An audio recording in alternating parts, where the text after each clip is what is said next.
Hello, everyone. This is Yolanda again with part 4 of Effective Planning for Success. I keep saying this. I know you're on vacation. It's vacation time. But anyway, we wanted to do this over some weeks so that you can have it all together. So you have your curriculum map. You've looked at your first term.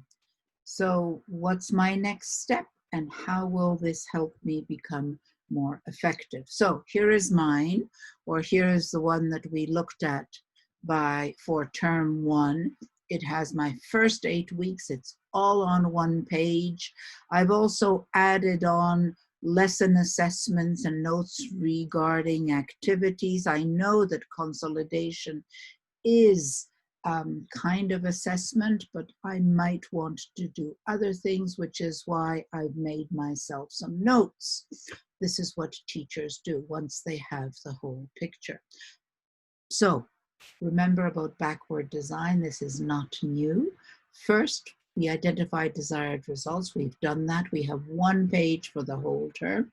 The next thing I've got to figure out is whether or what kind of acceptable evidence I will have to make sure that the kids know, do, and understand what they're supposed to know, do, and understand.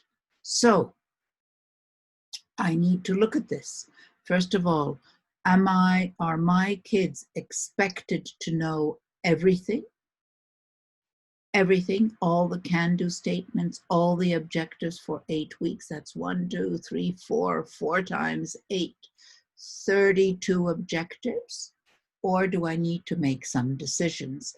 Especially now that we'll be in a blended learning situation, I've got to have great clarity about what kids need to know, do, and understand, and how will I know that they know.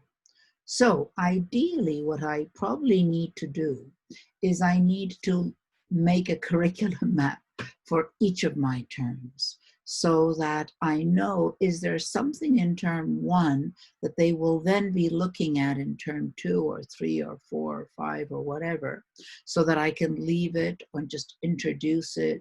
I need to kind of have an idea.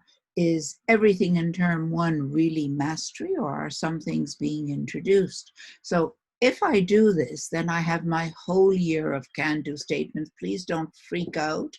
It isn't that hard to do.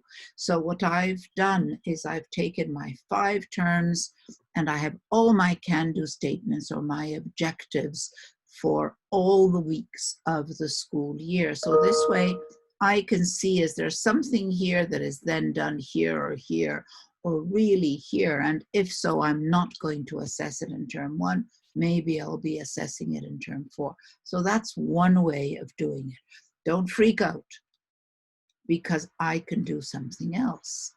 I can only decide maybe to focus on just this term.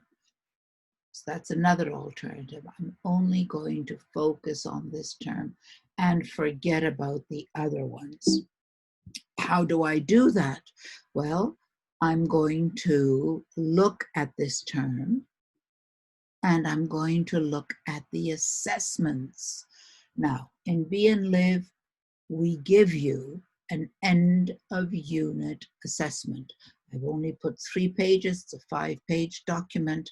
I look at it and then I look at my curriculum map and I see that whatever is in green, I've marked in green, is assessed in the assessment that I'm given.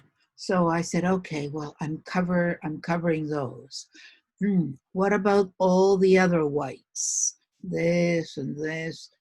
Here is what I've got to decide. So here is the assessment. I've decided I can match my assessment to my curriculum map.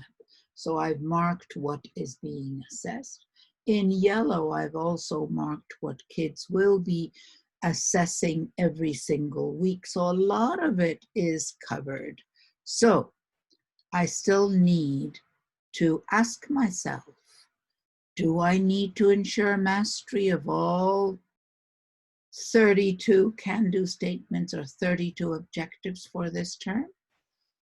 Depending on my school, my expectations, my students, I can decide. And remember, I'm doing this at the beginning. I'm doing this at least a week or two before school starts.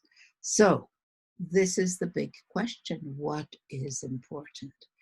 And that's what we will be doing next week. So for next week, you need to do something. You need to either make an annual curriculum map, or you can look at your term assessment and your curriculum map and decide which can-do statements you're going to be focusing on. So that's what you'll be doing. And then we'll talk next week what to do next. So let us know if you need the Excel templates that we offered you in week 3, or if you have any other questions, just contact us and we'll be happy to help you out. Thank you so much for listening, and see you next week.